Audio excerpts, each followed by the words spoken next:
Hello, I'm Mark, and filling in again for Jasmine, as he said, keeping the lights on. Welcome back, Steph. Yes, sir. Hello, hello. And Happy to be here. so just remember, this is the all new, all different Geeks Unleashed. And each week on Geeks Unleashed, we catch up with our pop culture lives, as well as bringing you a review of something adapted from the comic book or gaming world.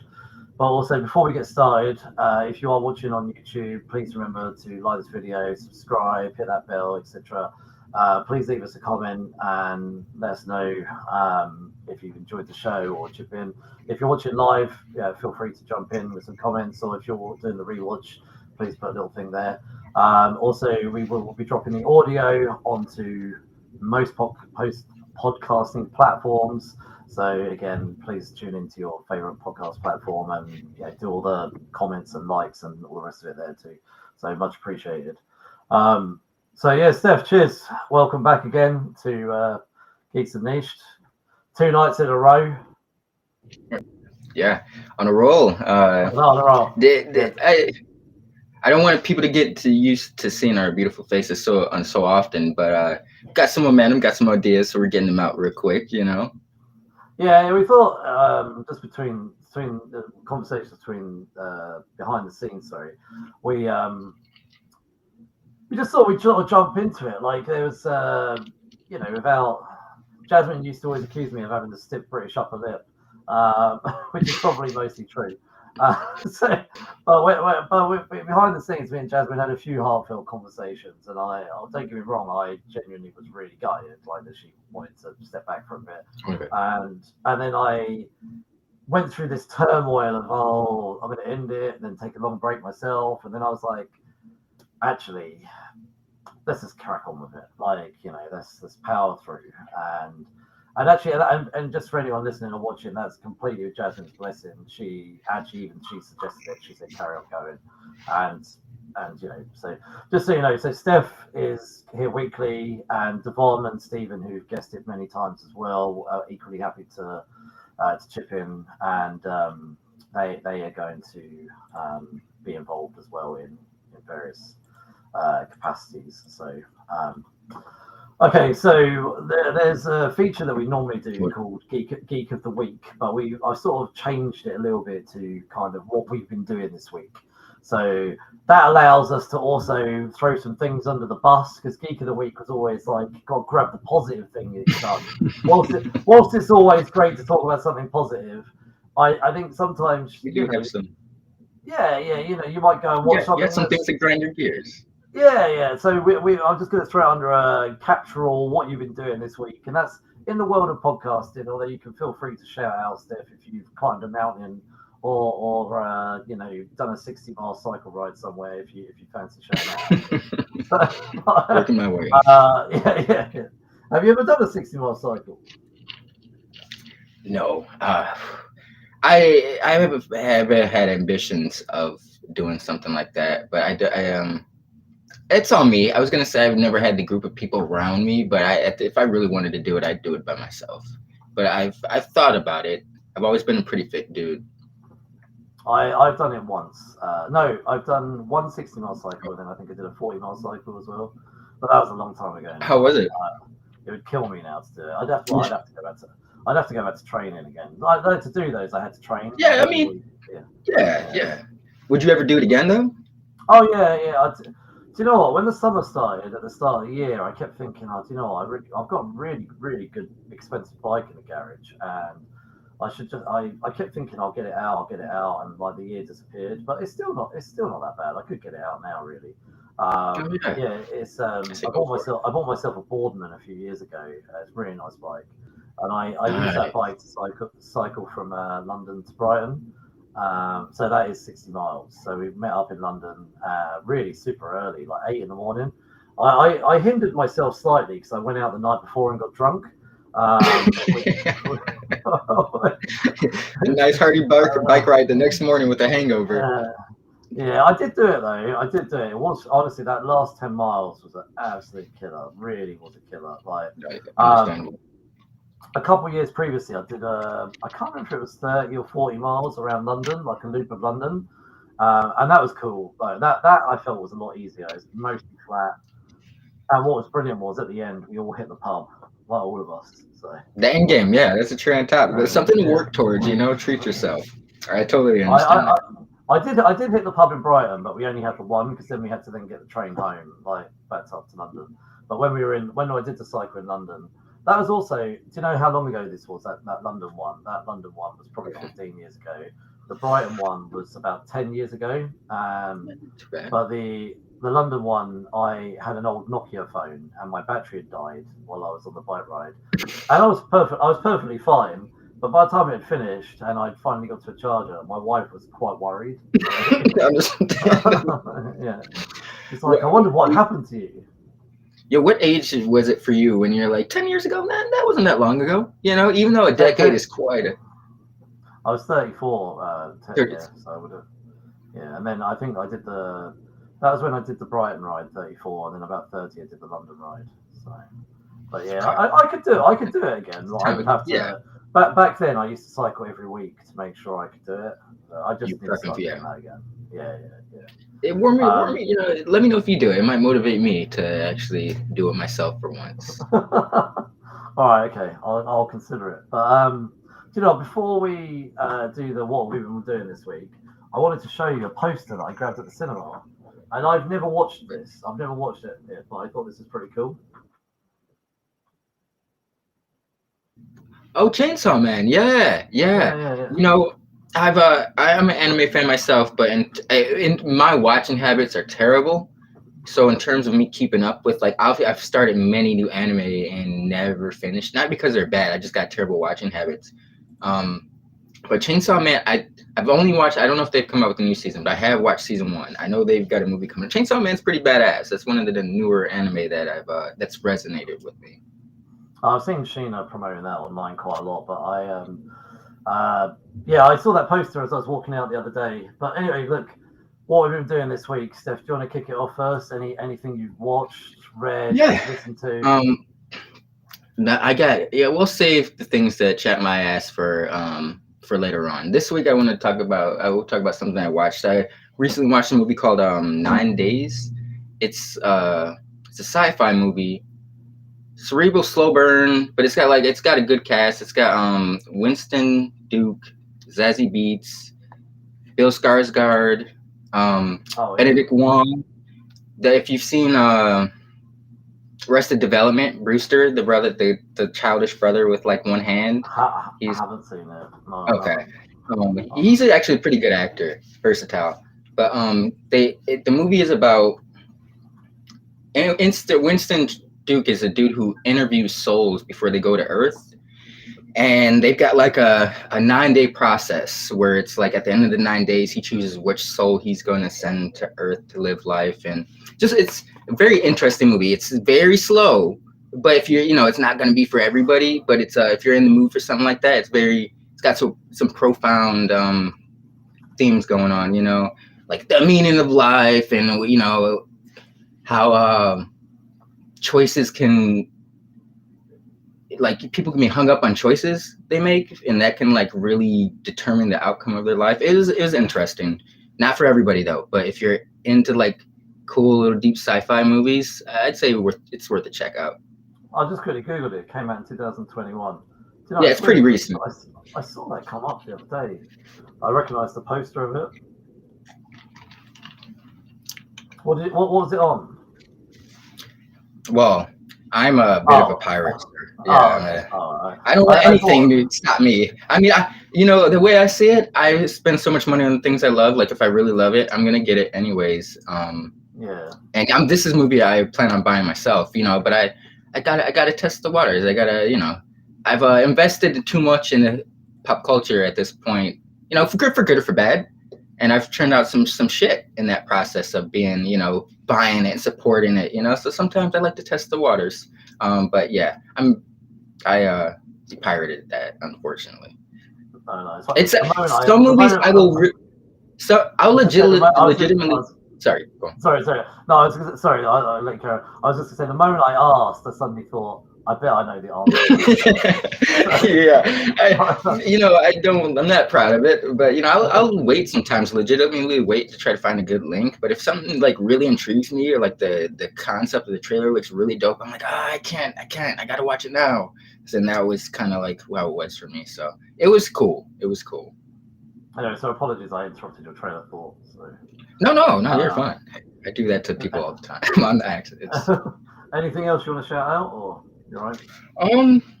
Oh, I meant to we've been talking about Star Trek. You informed me a little bit more on the new shows, because I meant to shout out the new show yesterday when we watched the trailer, because I was like, it was giving me like the J.J. Abrams vibes, and I know that's not for everybody, but I thought it was a pretty, energetic, fun take on Star Trek. And I thought the new trailer kind of had like that energy, but then you informed me that this is all like all the shows that have come out. Because I was of the belief that only Strange New Worlds was like because I knew who Pike was. I'm not super familiar with Star Trek, but I know he was the captain of Kirk or whatever. And I was like, oh, that's cool. They're going back in the past. I didn't know Discovery and this new show also take place in the past as well. So I was like, oh, interesting. Yeah. No, it's split in the middle. Yeah, no, it's it kind of makes me laugh. Like probably, certain male friends of mine, or will be like voice noting or texting back and forth talking about football or bands or whatever. Me and Steph are sending each other voice notes about Star Trek today, going back and forth. Like I was explaining Star Trek Discovery that seasons 1 and 2 are set before Strange New Worlds, and then season 3 and 4 are set, I don't know, 10,000 years in the future or whatever ridiculous. They went past the Next Generation and went a few thousand years into the future. And I explained I explained the difference, and I said how Starfleet Academy is then set after Star Trek Discovery has finished. I haven't actually got around to watching the last season of Discovery, but I'd watched the others. I kind of got frustrated. The first 2 seasons of Star Trek Discovery are amazing, and however, Strange New Worlds, I've only watched the first 2 seasons. I haven't got around to watching the third, which came out this year. And the first 2 seasons of Strange New Worlds are really good. Do you know what? The guy who plays Captain Pike, he was the guy in Inhumans who played Black Bolt. And he was on this show called Hell on Wheels or something like that. It was it came out like 20 AMC, like 2011. It had Common in it. It was like a Western show. It was actually pretty solid. Oh yeah, I didn't watch that, but I do know what you're talking about. Yeah, he's such a good Captain Pike. Really good. Like honestly, recommend that. So I'll shout out 2 things. What have we been doing this week? I actually managed to read 12 comics. These comics. Sorry, you're saying. Oh no, sorry. There's some background noise. I'm just trying. But 12, you said. Yeah. I read Justice League Unlimited all the way through to issue 9, as well as the crossover issues with World's Finest. I'm trying to catch up. Because I know that Justice League Unlimited is really quite integral into kicking off into DCKO. So I've got this and these sort of couple of issues to read, which is my goal over the weekend. I only read the first issue. Like, did you like? Because I love the first. It kind of reminded me of Justice League Unlimited, the cartoon, which I think I don't understand why they've never Snyder tried to vaguely adopt it, but I feel like that should be the standard. Like, it shows that you can make anybody a Justice League member, and it works. But how did the other 11 issues I haven't read turn out? So, do you know what? I'm like you. So I picked up the first issue of Justice League Unlimited as well, and then I didn't carry on going. And it was no criticism on the comic at all, because I actually really enjoyed it. But I just thought to myself, do you know what? I spend too much money on comics. I'm gonna dip out and just not carry on. And then as the year or so has unfolded, I've become more and more invested in DC, which is quite weird because I've always been like the Marvel fanboy, but more lately my money seems to be going more towards DC. And then when I heard about DCKO and how integral that book was, I thought, you know what? So I went onto a Facebook comic group. And I just put a comment to say, does anybody have the first 10 issues of Justice League Unlimited? And some girl pitched up and said, "I've got up to issue 9. Does that help?" And I said, we had a little chat, and she said, "I've even got the crossover issues." I said, "I'll buy them." And I've seen people selling that run on eBay for silly money, and I bought it off her for 25 quid, including postage. And that came about a week ago, and I've read it through. I've read it a couple of days during the week, and what I love is it's crazy action packed. And I don't mind the fact that there's no real characterization for Batman, Wonder Woman, Superman, or any of that stuff. I'm happy with that because they've got their own books. They don't need to be fleshed out. But there's a character in there called Airwave, who I've no idea who he was until he was in that book. And in honesty, I still don't really know much about him. But they gave him He's a newer character, isn't he? He's a newer character. Okay. Yeah. So they introduced him as a very sort of vulnerable character who kind of feels out of place in the Justice League, and they give him his own room, and it like in the satellite in the sky that they have, in space that they have, and Watchtower. The Watchtower, and they the Question finds him hiding in this sort of wall, eating food and stuff, and basically he is kind of up to something, but he's more hiding there because he feels overwhelmed by everything that's going on. And there's a cool storyline for him along the way, and it's like a full story, like a redemption arc for him in there because he does do something he shouldn't do, and by the end of it, by the end of issue 9, he's like fully embraced into the Justice League. And I love how all these different emergencies they pull from different heroes, like and they'll send off Batman and Red Tornado, or Green Lantern, and I don't know, whatever. And Mr. Terrific is up in the Watchtower, and all these different missions require different resources and different people to go and fix those issues. It's pretty cool. Like, I liked it, but you know what? One of the things I thought was pretty cool, actually, I'll just quickly get out issue 9. So they've resolved the big thing. Grodd. Sorry, I was struggling to say his name. He's kind of the big villain of the first sort of 9 issues, and that's kind of wrapped up. And what I like is at the end, you might not be able to see this, but Wonder Woman and I don't know if you can see here in this little square here. It says the original. It says the original League HQ. So Superman, Wonder Woman, and Batman have snuck away. And Superman rocks up and he says, "Bruce, Diana, you called? You said it was urgent." And Wonder Woman responds back, "Very much so, Clark." And then Batman responds back going, "It's about this new incarnation of the League. In our rush to assemble it, we've made a catastrophic error." And that's how it ends. And that's literally where I'm up to. So it's like really annoying cliffhanger. Okay. I just haven't had time to carry on. So it makes me think, well, there's obviously another mystery that I don't know about, but I don't think I've really stuck with a Justice League book since Grant Morrison read JLA. Man. I mean, you know what? I'm not too far off that. Like, I have what I've noticed with my collecting with Justice League habits is like I'm kind of the same. Like, I read JLA when Brad Meltzer came on, when he was reestablishing the Justice League. I collected that for like the first up. I collected like the first 21 issues of that, but it's like Dwayne McDuffie came on, and at the time DC was kind of dicking him around in terms of consistency of where, like, they wouldn't let him really start off his storyline. Like, he kept getting interrupted with tie-ins to random fucking events going on. So I kind of dipped out of the Justice League. I was like, you guys are going to let him tell a story. I'm not going to read it.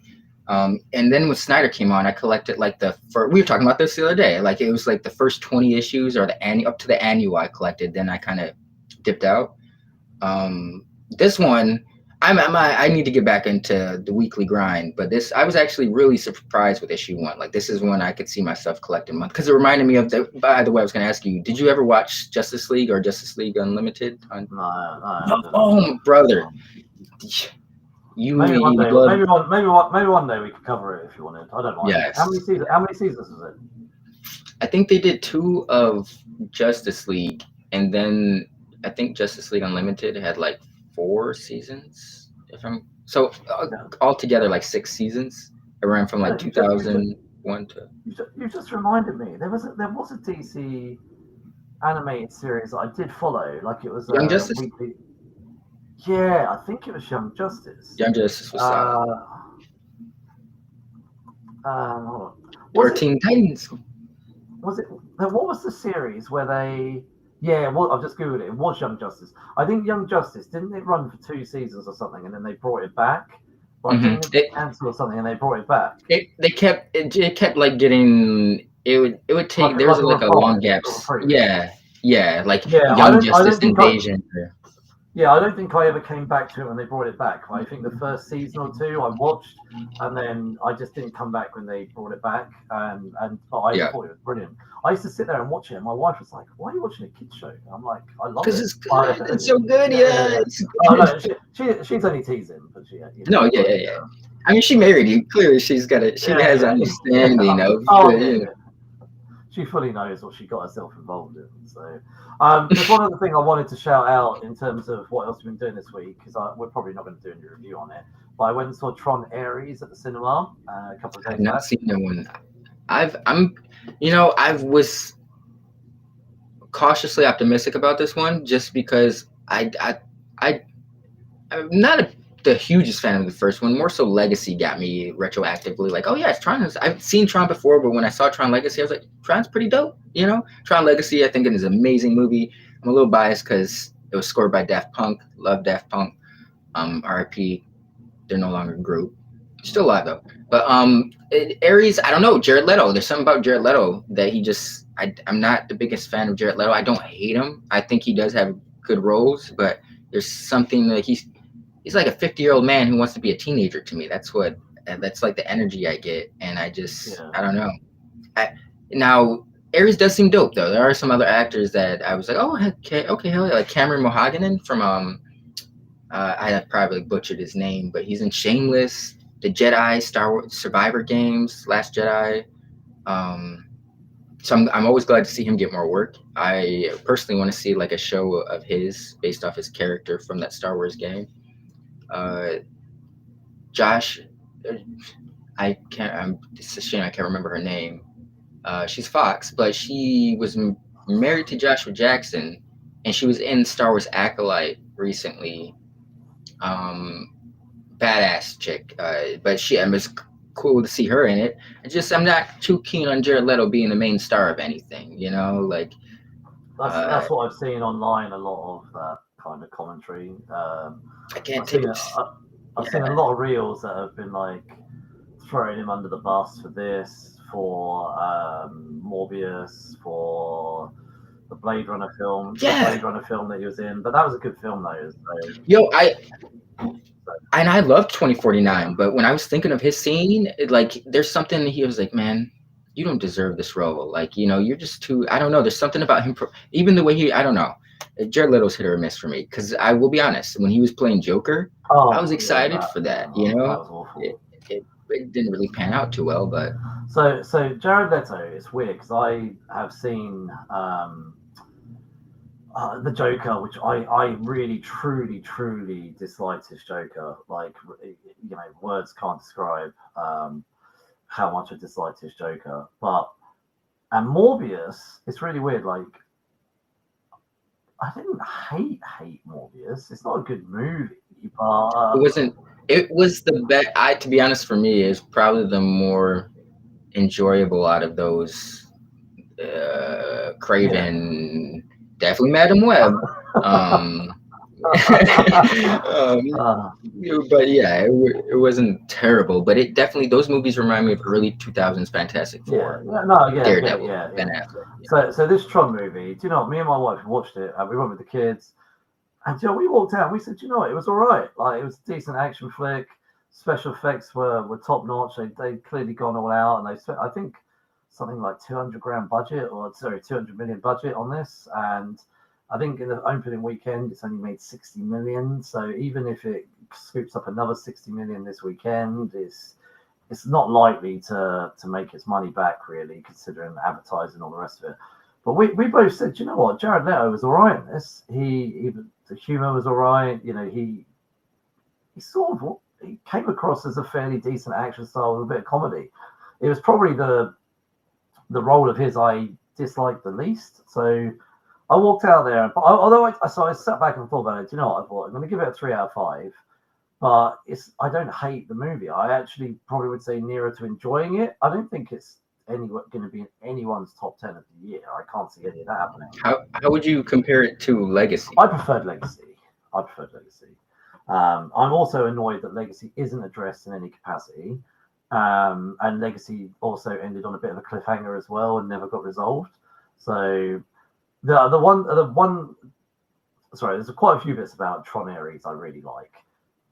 So there's, how they're in the grid. I'm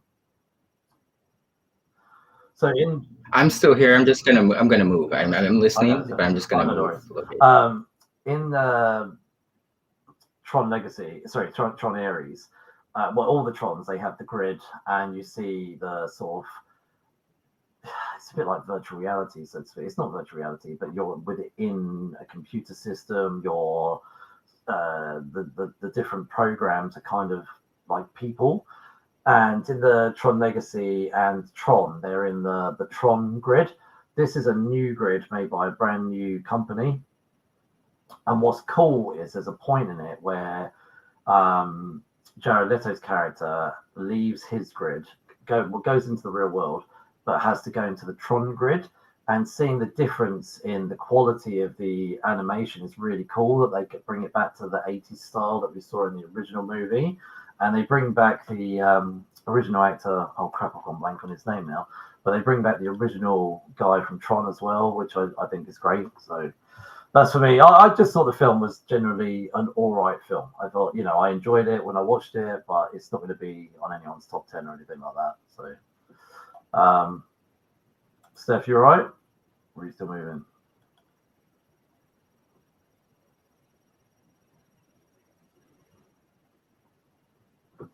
Still moving.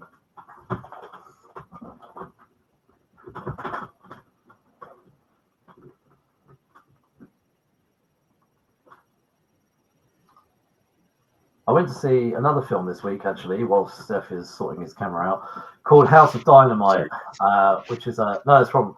I just thought I'd quickly mention something else while you were moving. I saw another film this week with Rebecca Ferguson and Idris Elba. It's a Netflix original film, came out at the cinema. I saw it a couple of days ago on my own, called The House of Dynamite. It's been designed as a movie to get people talking about nuclear weapons and all the rest of it. And it's a bit of a mystery thriller film. A missile has been launched at America. No one knows where it's come from. And the movie's set up into, I think, 4 different chapters. And each chapter shows the same 20 minutes from a different point of view, from the moment they discover the missile to the moment it's potentially going to hit America. Oh, yeah, it's a frustrating movie. I don't want to say any more because it's not even come out on Netflix yet. Rebecca Ferguson is the best part about it.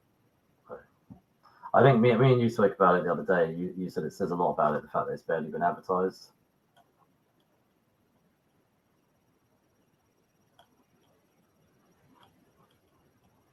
Oh, I thought you were back. All right, I should be good.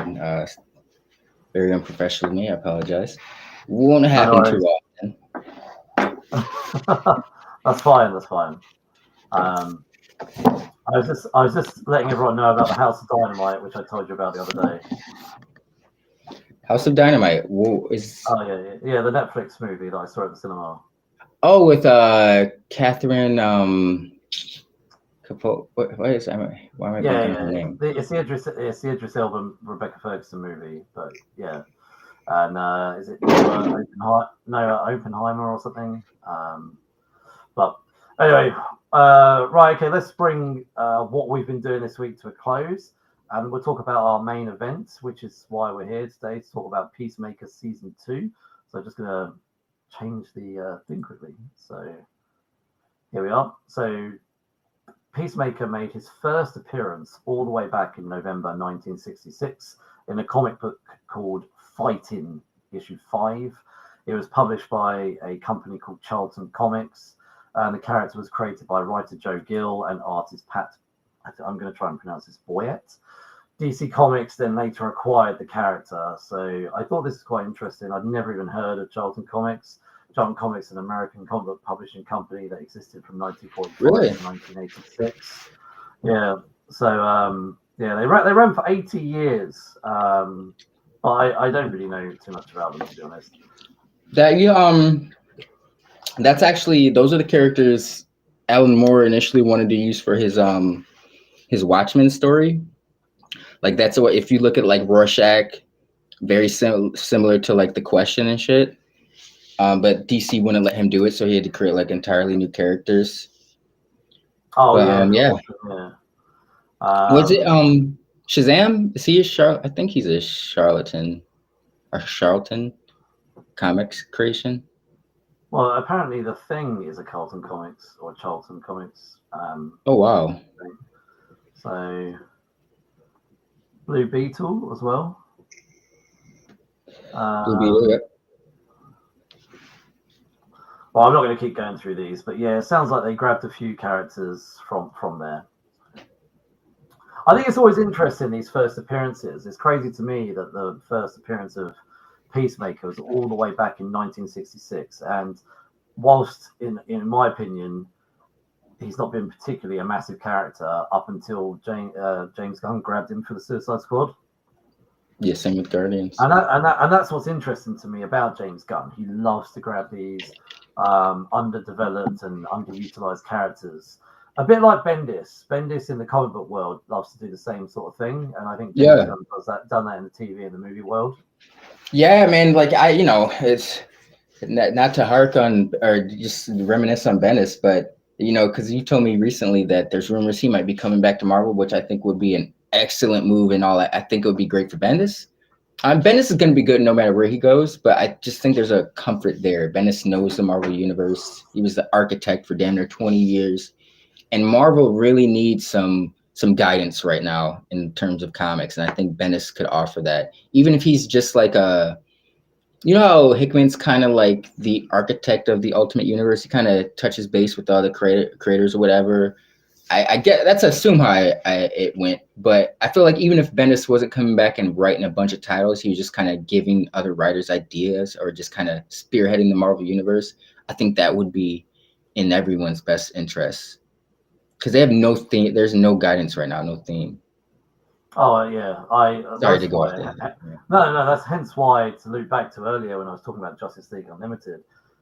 Hence why my Marvel pull list is very small, and I'm grabbing more and more DC stuff, and I'm sort of keep looking around for. I want to kind of. There's a few books I wouldn't mind jumping on. I want to jump on the new Green Lantern. I've never even. I don't think it's the best book in the world, but I've also been reading Aquaman. Like I've never read an Aquaman book, but I just thought, because of the all-in stuff, I just thought I'm just going to grab more and more. So Sheena's jumping in. Hi, Sheena. Yes, we're going to be carrying on talking about Peacemaker, and we will carry on here to show. Oh yeah, sorry. Spoiler warning. There's no way we can talk about this show without spoiling it. So I'm going to do it justice. If you haven't seen if you haven't seen Peacemaker season 2, then what you should do is watch us anyway, and then go and watch Peacemaker season 2. So I could dig that. Yeah. Don't pause us. Don't pause us. Spoilers these days. Yeah. Let's be honest. I think if you've got to hear without watching it, you've probably had most of it ruined. Or you didn't plan on watching it if you tuned into this particular episode. Right, so I love this little picture, by the way. Yeah. All right, so for the main cast of Peacemaker season 2, returning characters, we have John Cena as Chris Smith, aka our homie Peacemaker, Daniel Brooks as Leota Adebayo, Freddie Stroma, Adrian Chase, everyone's favorite vigilante, Jennifer Holland as Amelia, the badass Harcourt, and then Steve Agee as John Economos, Robert Patrick Smith as Augie Smith. These is everyone from season 1 that's returned, right? Yeah, this is a returning cast. So just I'll just the 6th Street Kids, or what do they call themselves? The 6th Street Kids. 11th Street Kids. 11th Street Kids. Yeah. Yeah, that's it. Yeah. So this is where that we get into spoiler territory. There is some new cast members. We've got a few people from Superman, Frank Grillo, sorry, Yeah. as Rick Flag Senior. But equally, to loop back to that, we've got Joel Kinnaman is in flashbacks and cameos as Rick Flag That was cool. Jr., which is cool. There's a bunch of Superman people here. We've got Guy Gardner, Hawkgirl. There's a cameo, blink and you'll miss it, Lex Luthor. We've got Maxwell Lord. You know, there's a bunch of people here. So I know that he said don't watch Superman. I heard him saying you don't have to watch Superman first. I disagree. You do need to watch Superman first because even little things like Lex Luthor being in prison, these little things will get ruined for you if you haven't seen Superman. So, Right. And also, I think it's just a cool thing to follow it, you know, as it is. So. Yeah. I mean, I don't think it hinges on it. You can kind of watch, like, say you don't watch Superman and you just tune in for Peacemaker. Like, if you know who Lex Luthor is, he's a bad guy. So him being in jail makes sense. So it's like, in a way, it is a spoiler if you go and watch Superman. But you know, it's not the biggest spoiler. It's not a detriment. It's not going to make or break the show. Oh yeah. Okay, so I just wondered initially, just your sort of overall thoughts, Steph.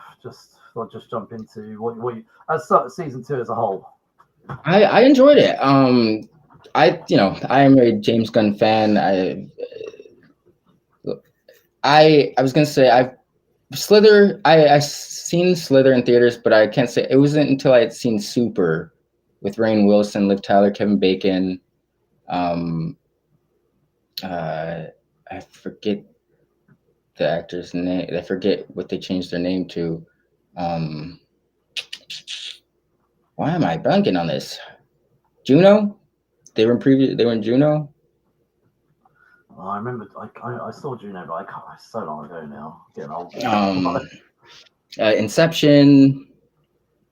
I can't believe I'm blanking on the name. But yeah, they were in that movie. That's a great movie. But I've loved James Gunn ever since then. I think he totally understands that he understands both mediums of like television or filmmaking, and he's a comic fan. I think that's a rare breed, and he knows how to translate that well for the most part. I thoroughly enjoyed season 1 of Peacemaker. Season 2,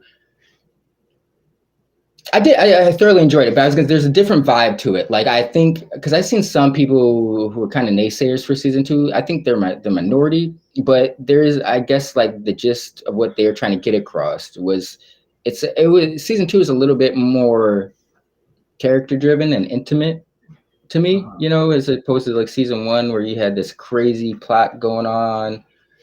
I mean, you're gonna get action and some great beats in any James Gunn thing. I don't know. It just seemed way more character focused for season 2, and that's not a bad thing. But I think that might have been like the discrepancy or what kind of threw people off a little bit for the naysayers of season 2.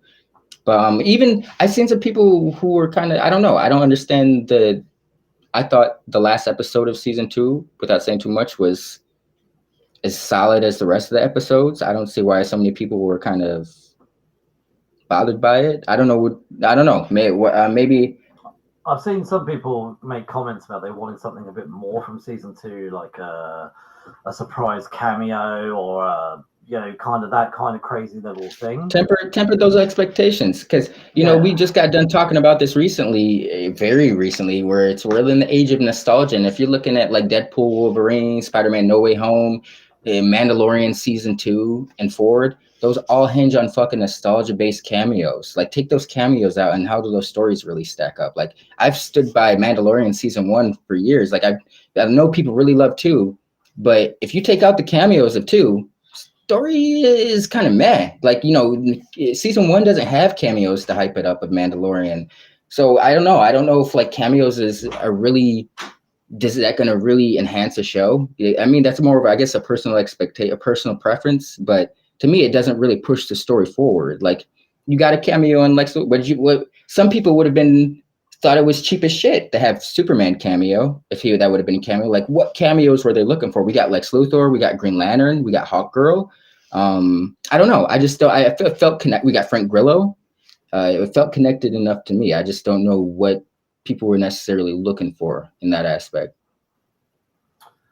Yeah, I think you say like people's expectations or something, but I think if you look at the overall of season one, it felt like it had the same.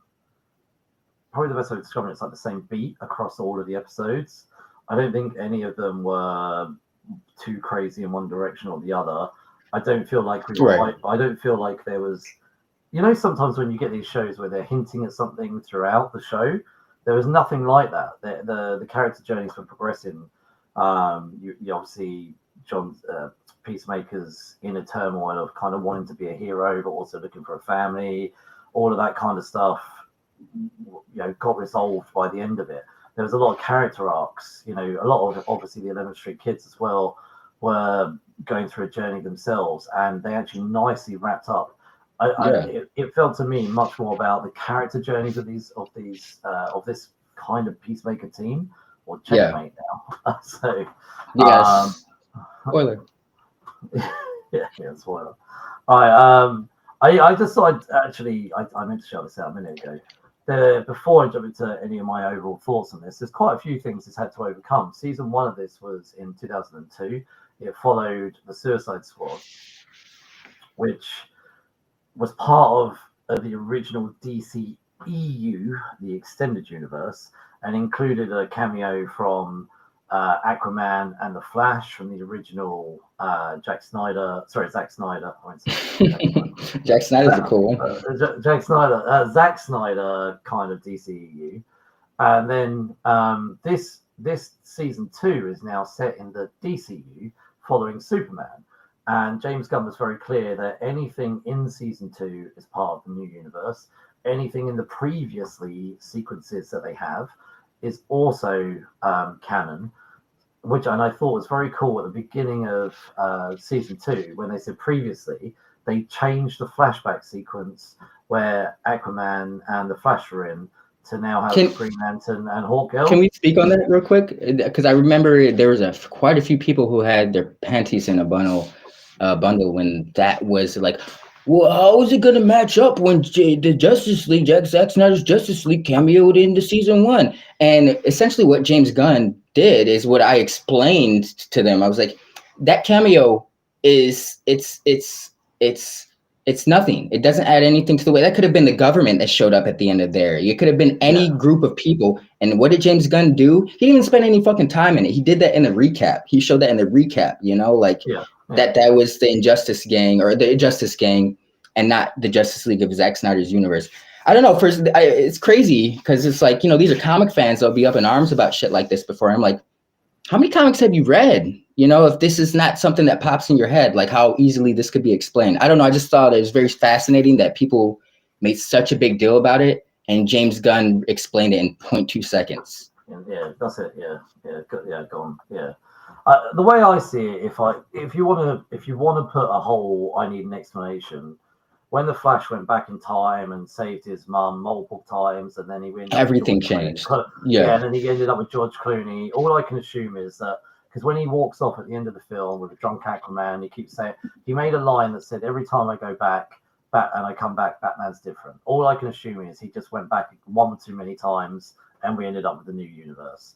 Now, no one's given that explanation, but that's how I've just in my head gone, right, that's it. Because there's obviously some elements that are left because they address Amanda Waller, and the fact that we've even had flashbacks to the Suicide Squad in season 2 of this, and the fact that I'm pretty sure James Gunn is going to pull things that he liked from there. You never know; he might pull Blue Beetle through, so we don't know. I think James. But those are such loose connections, like Blue Beetle, like the first movie alone. There's nothing that really cements it in the previous. He could happily use it. It was that movie was made very standalone deliberately. So anyway, it doesn't bother me. It really doesn't. In honesty, it is what it is, and you can enjoy it, or you can sit down and you can go through Reddit forums and attack people if you really want to on your keyboard. But I honestly I'm not that bothered. I really it was in the DCU. It's now the DCU. Yeah, it is. Yeah, changes. So before, in honesty, when I heard about James Gunn getting announced and all of the stuff and all of the it was in the middle of the DCU still having about another 4 or 5 films still to come out.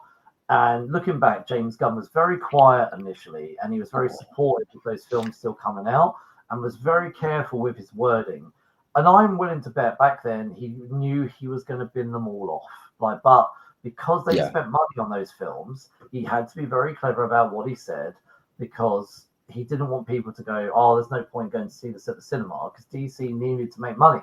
They spent 200 million on the Flash or 300 million or whatever it was. They needed people to go because they wanted to get some of their money back. So that's why he was very quiet in terms of what the overall picture was.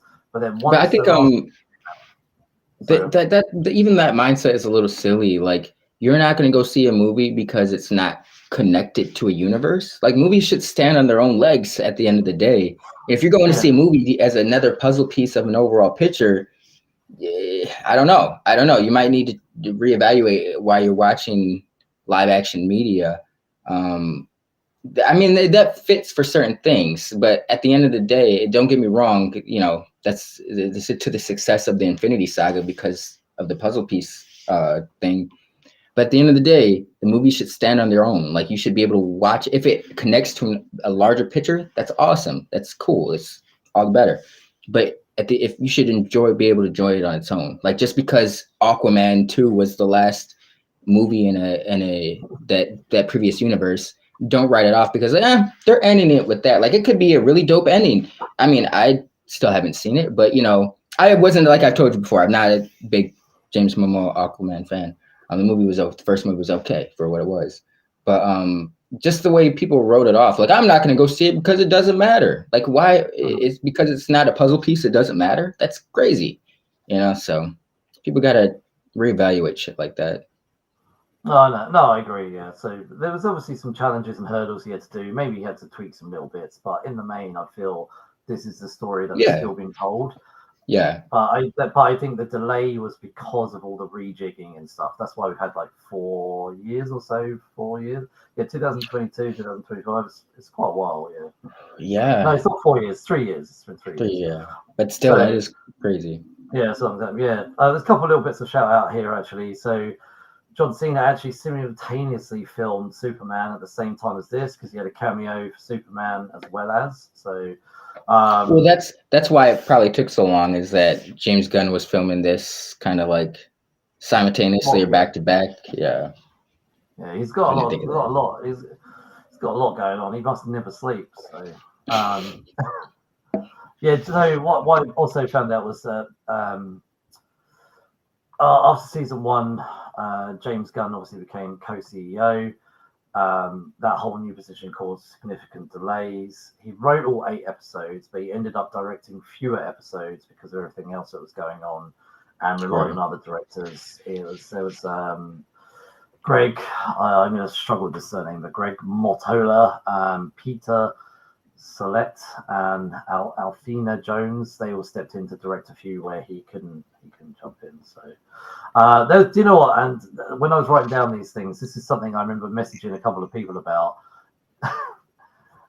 Jennifer Holland and John Cena sharing romantic interests and kisses and stuff like that when your husband is the director. And I remember like messaging people going, how uncomfortable must this feel for everybody involved? Just like, yeah, I don't know if I could get on board with that. Like, imagine just being an actor and you've got to kiss someone and their husband's in the director's chair, like looking at you.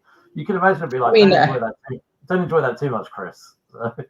Yeah, I mean, yeah, but you know, it's the business they're in, and it's, once again, it's not like, I think it's all situational, you know, with the context. Like, Jennifer Holland giving John Cena like pecs, that's totally, it's a totally different, as opposed to like, you know, I brought this up in the back chats, Billy Bob Thornton and Halle Berry in Monsters Ball. You know, like, I mean, and I think it all kind of factors into how secure you are in your relationship. Like, because like I said, like, that's the business they're in. So if James Gunn and Jennifer Holland both understand, like, that's what actors have to do. It's pretend. Like, you have to pretend, like, as long as it's nothing too crazy, I don't think it's anything to be up in arms about. I was going to say I didn't really buy into some massive chemistry to me, and also those characters don't really say to me that they're massive like romantic people. They're much more violent, if I'm honest. So, couple little shout But outs I think, here. you know, with that being said, though, we like I think it's like the whole idea is like even misfits are deserving of love. You know, like even if they're violent, you know, they are violent, very violent characters, but they try to channel that into a good way. Jennifer Holland more so than John Cena's character had to come around. Chris had to come around, but you know, they're everybody's worthy of love. I think is the gist of what they're trying to get with like even people as dysfunctional as they am, even those two are deserving of love. Oh yeah, 100%. Yeah, there's a couple little shout outs I wanted to hear. New dance sequence. Did you love this one, or do you prefer the season one? Man, this is a question of the year almost. This is a very good question because it's hard. It's very difficult. I okay, so I think overall I do prefer season one, the Yeah, me opening, too. I but preferred it. I think the general gist is like this song definitely it was very jarring initially, but it kind of grew on people overall, and you're like, okay, hell yeah, and it did. This song did grow on me. It was like dun dun dun dun dun, dun you know, but I don't think it's Yeah. quite as exciting as the first one. Do you really want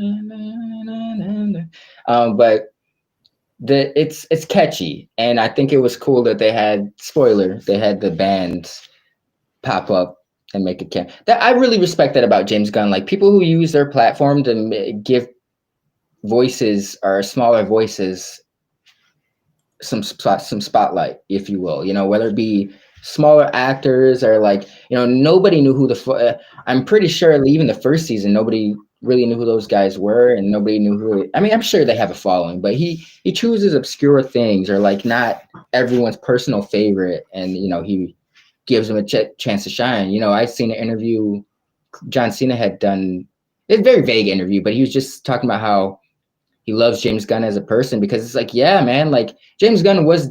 I mean, John Cena was definitely making a name for himself movie wise, but Peacemaker put him on the map. That made him fucking Oh yeah. A-list. You know, like now he gets to chew. He doesn't have to really work for much. So he gets to really sit back and choose. And I can't help but feel that's like James Gunn with his whole career. You know, like if we're looking at like Chris Pratt didn't really get put on the map until Star-Lord. You know, he helped. Why can't I'm blanking today on actors' names? I'm terrified. Dave Bautista, like you know, he made Dave Bautista's worked with some really great names in the last couple of years, director wise. And his start, like he's done other movies, done some shit movies too. Most actors have, but I can't help but feel it was like his portrayal as Drax. You know, James Gunn taking the chance on him. Crazy, we almost had Jason Momoa as Drax, but you know that James Gunn gives a lot of actors like you know maybe B-list, C-list actors, and kind of gives them that A-list shine, and that's really cool because you know most people will pump out what's hot, who's everyone love. You know, he doesn't do that. He has his solid particulars and he sticks with them. Yeah. No, I agree. I think people like James Gunn should be admired for pulling these people. We said this Yeah. at the beginning. Yeah, like Bendis did in the comic book world, James Gunn's Mm-hmm. doing that in the TV and movie world. Right, I want to ask you a few things here, right, and we'll talk about them as we go. The whole multiverse thing, where John Cena, Chris Smith, Peacemaker, goes through his dad's door into this folding quantum realm thing, and it's kind of weird. Like it's like a weird alien with killing weird things in a trash can, and then he has a little wander around and finds a door that goes to his family, and his dad is alive and his brother is alive, and he embraces that, and then because he's struggling with his relationship with Harcourt in the DCU, and then there's this sort of softer version of Harcourt that is smitten with him, so he's really keen on this world. Now, the twist got ruined for me about that Earth. I saw it online before I got to see it on the TV. Did you? How did Age it? of the Did you internet. have it spoiled? Yeah, did you have it spoiled for you, or did you see it live watching it? Did you? No, yeah, I watched all of these weekly for the most part. Like not if not the night of, like the next morning or the next day. So, and I've So been that's working. some. This is something I've been like I've Well, actively been before, working on. Like, oh go no, so, on. so before you say anything else, what I wanted to know was because you watched it live, did you see it coming? Like, did you see the twist coming? Yes. Yeah. I mean, Yeah, because you can't like. I remember. There's always going to be a foil. There's always going to be something yeah, that gets a character, puts them in a dilemma, or like you don't. Because I remember asking my friend this long ago in high school. I was like, well, how come there's always got to be a fucking problem that pops up in a movie? How come we can't have a movie where someone's enjoying life? And it's like because that's the whole that gets people invested in the story is when a dilemma pops up. A goal for them to overcome. And for his character, like he wasn't that would be too of an much of an easy out for him. He's mm, kind of shit in this universe. It's already his life's going to shit, or he's got a long road of redemption in this universe, and his personal relationships are going to shit. He finds this ideal universe where everything's golden. It's too good to be true. Nothing that doesn't exist. Let's be honest. Um, there's flaws and faults in everything, and I didn't. What I thought was interesting was how everyone thought it was gonna be the multiverse aspect was going to be him traveling from Zack Snyder's universe to James Gunn's universe, and that wasn't the yeah. I heard case. that. That so I thought that was really cool that I think he played on those expectations or what people were expecting of that, and just made it like, no, this is the racist universe, of Earth X, which is interesting. It's called Earth X because there's a great series called Earth X that Marvel's done that you and I have talked about recently. Um, but yeah, I thought that was cool how you played on those expectations. Oh yeah, yeah. Like so I'd heard that story. By the way, quick fun fact before I forget about any of this, because I did remember earlier and then I forgot. I read that Jane, in the last episode, not to spoil anything, but well, we are spoiling everything actually. That whole multiverse setup that he gets, eventually that falls into the hands of Rick Flag Senior. I will circle back to the twist on this. Rick Flag Senior gets it, and he sends a whole team in, and there's a whole montage of them opening different doors and going to Earths with little weird pixie demon things and zombies and all the rest of it. He wanted to get a thing where they opened the door and saw Ryan Reynolds as Deadpool, and then closed the door again. And did you I hear heard that? about that. Yeah. Yeah, yeah. But that was obviously a no. Marvel was never going to do that, and DC probably weren't going to do it either. But I imagine James Gunn and Ryan Reynolds spoke and said, "Let's see if we can do it." But he said Ryan Reynolds said there was It's too many hoops to jump through. yeah, it's a power play because it's like that would have the in a way it would have like the first live action crossover of Marvel and DC was on a DC platform. I don't know if Marvel's going to allow that. Maybe if Peacemaker or Vigilante wanted to show up in Deadpool, maybe Marvel might play ball. But it's like I think it's like it's we're in your house type of shit. Like, nah, if you guys want to come over to the Marvel universe and make a cameo, we'll be all for it. We'll consider it. But no, we're not gonna make a cameo first in the DC property. Yeah, yeah, no, I It's agree. just yeah. But yeah, to come back to the twist of the Nazi world, unfortunately, I had it ruined. So this is actually because I'd fallen Yeah, behind by a couple of weeks. And once I read that, I was like, oh crap, do you know what? I need to catch up before anybody says anything else and ruins it for me. So I spent like one evening, I'd watched 3 or 4 episodes in one night. And grind it out. but going into it with hindsight, knowing that's what was going to happen, it kind of Chris Smith was so focused on his own self. He wanted hardcore, he wanted the relationship with his dad, he wanted the relationship with his brother. He was so focused that he couldn't see like the wood for the trees. The blatant, Yeah, yeah. yeah, yeah. Like, yeah, and then the fact that his team show up and even the hardcore from his earth said, have you wondered why there's like no other people? What'd she say? It's something like we're the only white People or of only color. white people. I think she said something like that. She said something like that, and then he sort of was like, "Oh no!"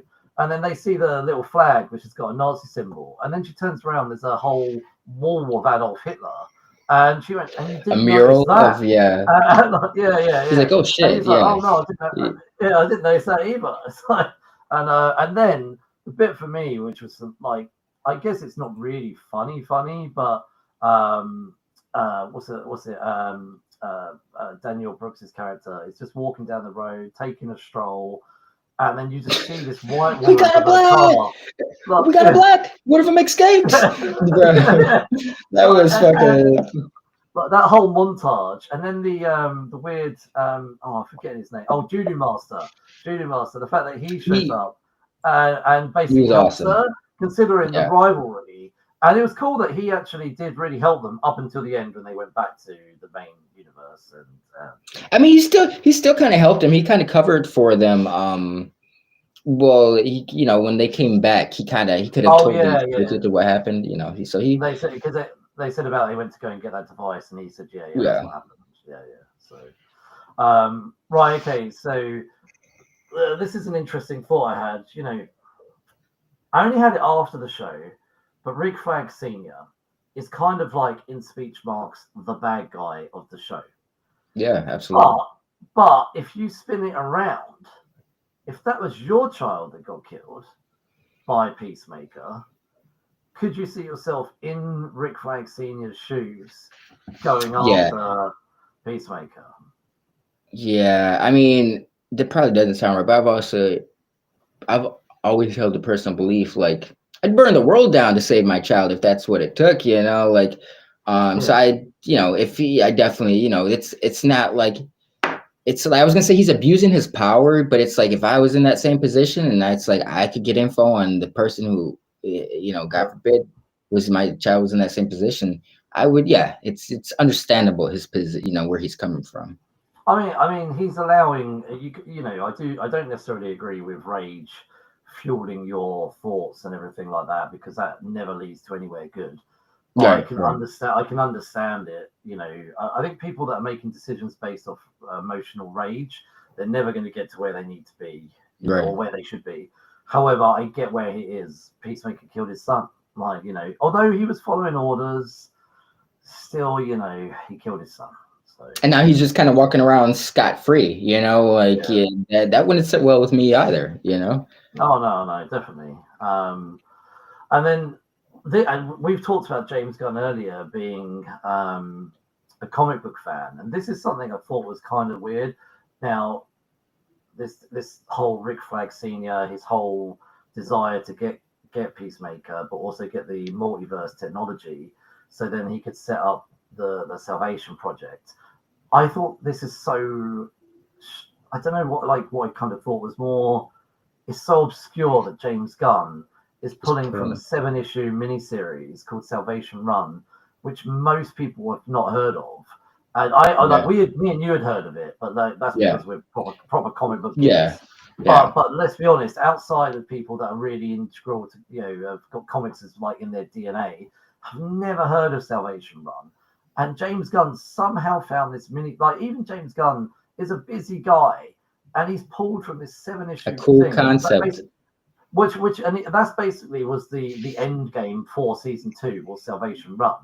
And Right. when I've heard people mention, were we going to see Peacemaker season 3 or Peacemaker again, his response was, yes, we will see him again, but it doesn't necessarily, like, season 3 isn't necessarily important now. It's the DCU that's important. And that's led me to believe that this Salvation place is going to be Salvation Run. Like, I A movie, yeah.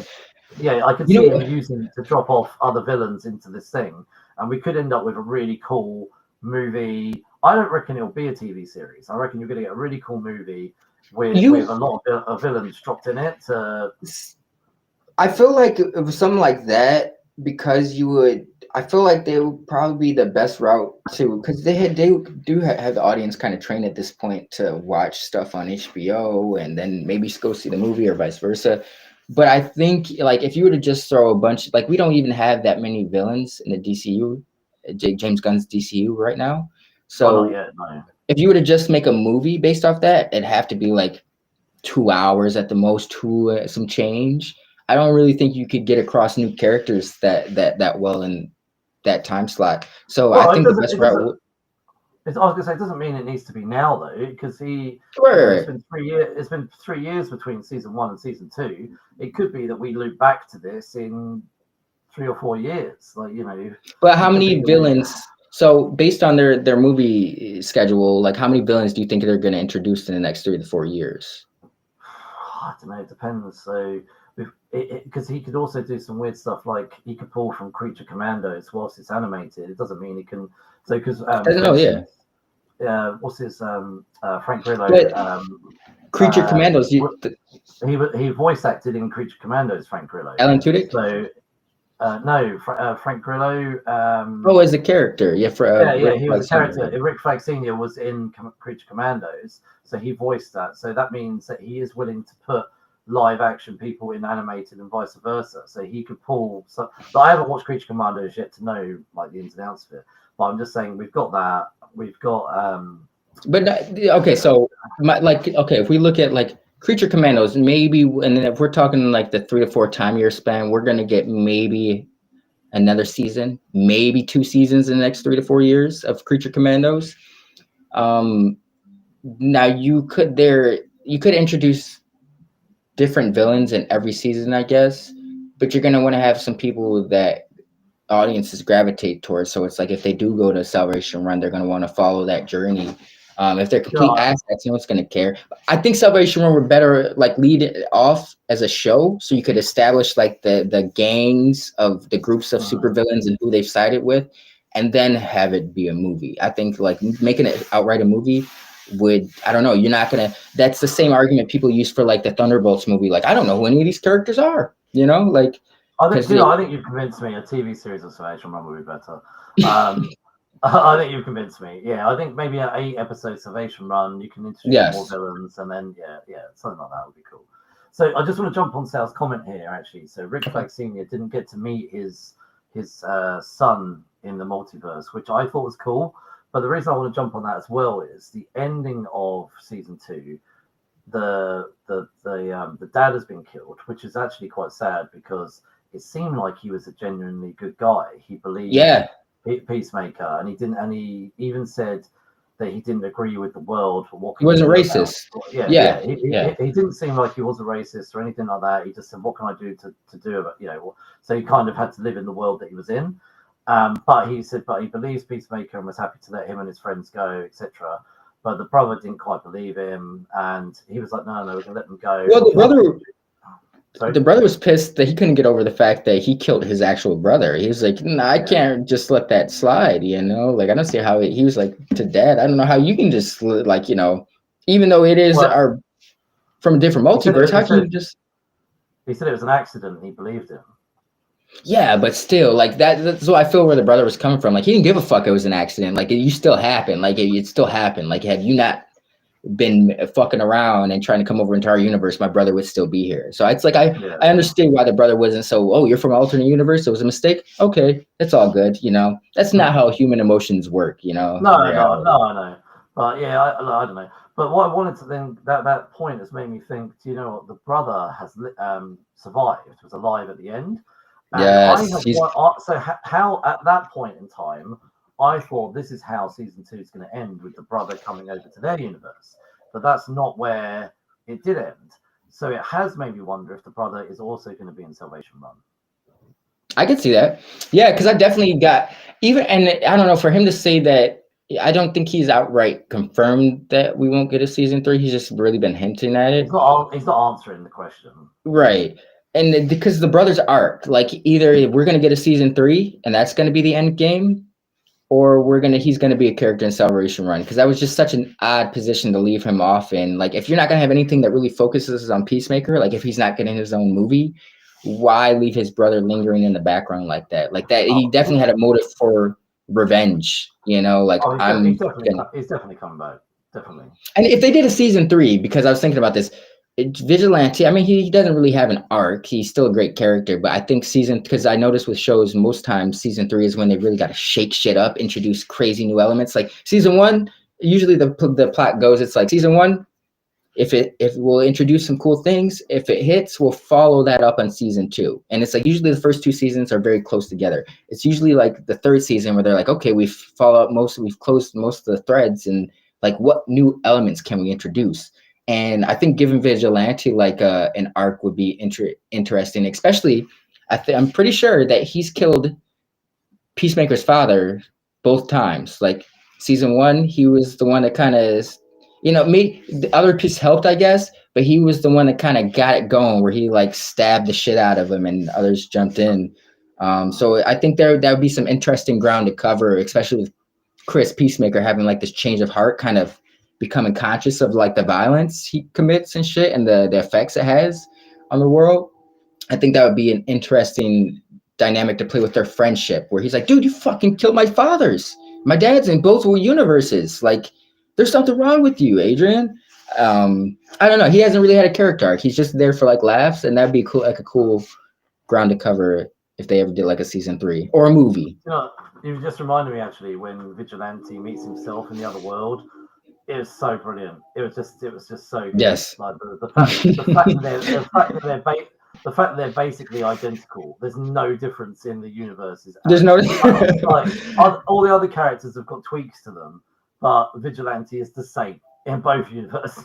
So, yeah. Except he might be a little. I feel like he was a little bit more sane. Where he knew the difference, where his judgment of what's right and wrong wasn't diluted the way Adrian's is. Like Adrian's like, no, I can't use fucking blood money from all the drug dealers I killed. That way it's like, I feel like the other Peacemaker would have been like, yeah, I'm going to use it for a just cause. Like I killed him. Yeah. I'm going to use their money to put good out to the world. Adrian's very complicated. Mm-hmm. No, I agree. Yeah. So I don't know. Actually, all this we've actually had a good conversation, but I forgot to say my overall opinion on the season before we start to close it out. Which I felt it, like we said at the beginning, it was an overall. It felt to me really like a season of character development, whilst also kind of driving the DCU forward, because that's what's now important. Is an overall picture.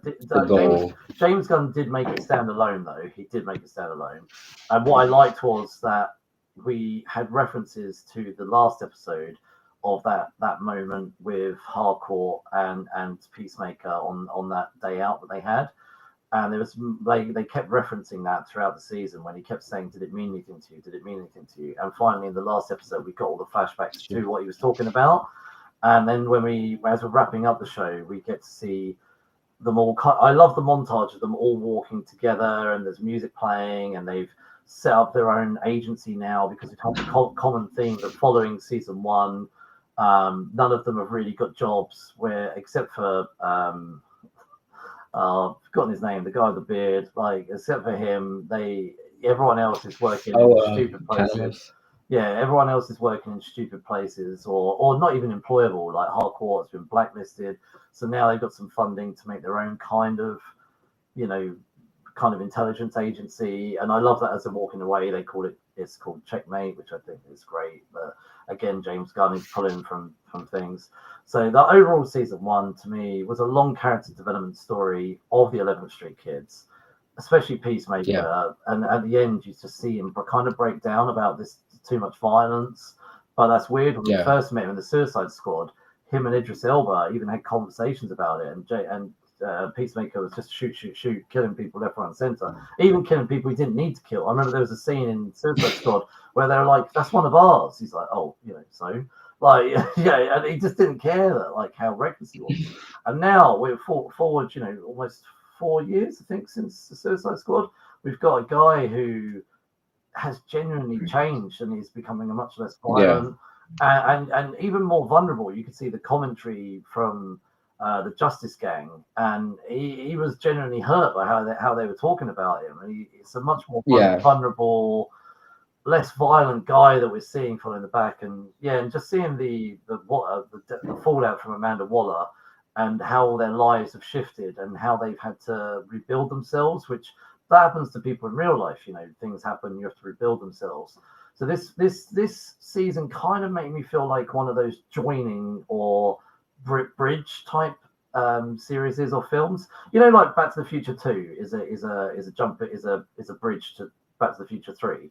This Right. feels to me like a bridge to what's going next. Whilst I still enjoyed it and I love the journey, and I always love multiverse stuff. I think it's interesting, but overall it was a decent series, but it's not amazing. That's probably the best way of putting it to me, I think.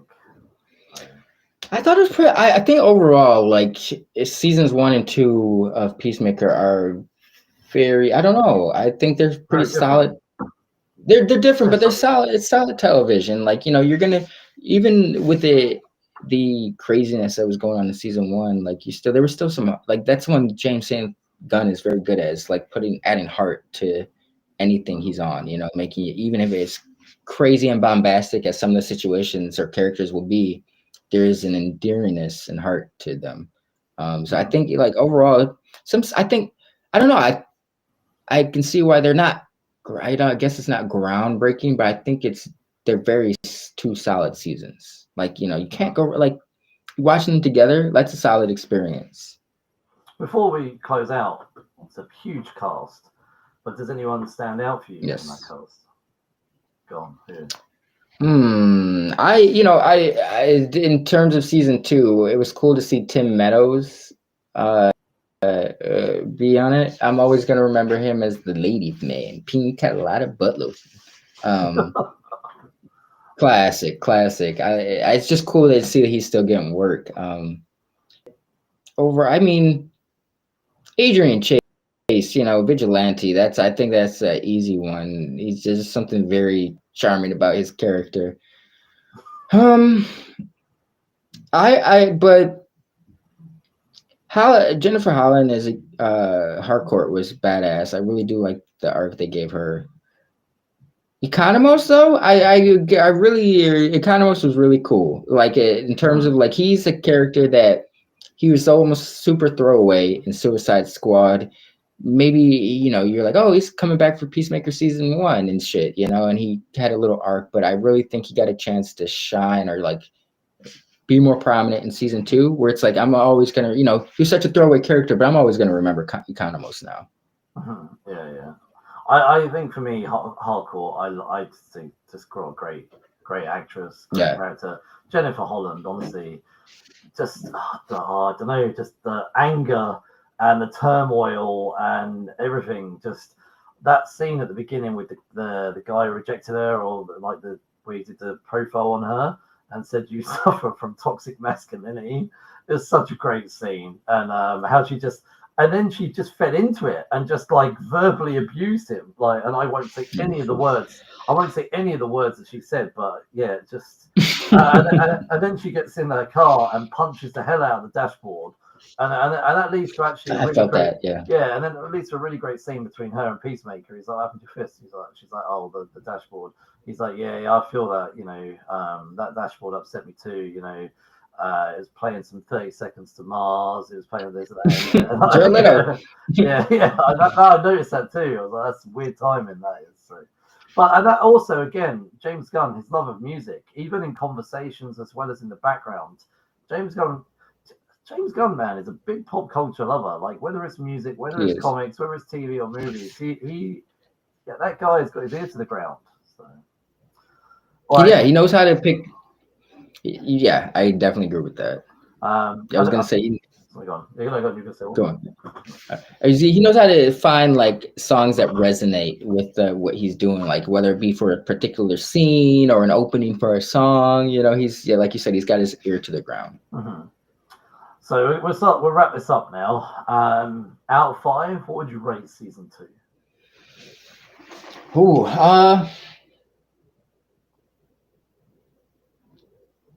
I've been getting a lot of high scores lately on my reviews, I realized, but just because I've been watching a lot of good shit. Honestly, I think this is not too far from I think season 1 has a slight edge, but I would give this like out of 5, I'd give it a 4.5, even a 4.75. Like, I don't think that I think it's actually very strong. I just think like it will throw, like when I was explaining that 9 Days movie earlier, it's not going to be for everybody. But if you love certain like I appreciate the dichotomy of the two seasons where it's like season a little bit more action packed and this one was a little bit more character focused. Like it makes these characters matter more, and this crazy shit there, it makes it stand out more. It's not just crazy shit happening. Like it makes it, like you said, see, this is real. These are real emotions and real things people go through with how they handle things. Um, I season two, you know, if you're going into there expecting like crazy, it's got, and don't get me wrong, because it's got great action in season two, but I definitely think the focus was more on, it was character driven, and I think that might not be for everybody, or it might not resonate with everybody, but I think it was very strong. You know, it's up there with season one. Like it's a solid viewing experience. Like watching them together, I think would be the perfect thing. Oh, So I yeah. give it I think 4.5. you could easily. I think I'm going to give it a 3.75. I think it was a good series. I just, yeah, I don't know. Like I did really enjoy it. Look, there's loads I love about it. You know, I think John Cena is absolutely hilarious. I think he's fully embraced it. Oh, one thing I do need to shout out, John Cena. The fact that everywhere he goes to promote this, wearing the costume at every Yeah, that's interview, great advertisement. yeah, oh, it's brilliant. But no, I think 3.75. Look, I really enjoyed it. I think it's a really solid season. What would you Great give season character. one? Sorry? What would you give season Sorry? one? Oh, do you know what? I can't remember what I gave season one. It was so long ago. I'd have to go back and listen. We did an episode on it in 2022. I can't remember. I Okay. don't remember. I don't remember. I'd have to go back and check. But yeah. I look.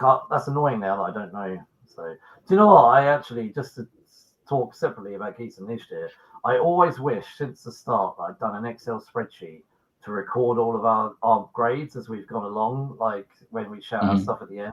But now, 204 episodes in, there's no, oh, sorry, 205 episodes in. Sorry, I'm not going back to do that. There's no way. So I'm not going back to listen to 205 episodes to find out the Understandable. Yeah. ratings. Yeah, yeah. If anybody wants to go and listen to our episodes and put an Excel spreadsheet together, please send it across. I'd be much appreciated. I'll buy you a beer. So, yeah, look, I'm gonna give it a 3.75. I don't know. I was like borderline 3.754. So What is like what was like the draws for you, the fallbacks? Like what was, I'm assuming this was lower ranked than season one, even if you can't remember you the know, stuff. I probably imagine it is. I probably imagine like scored it higher.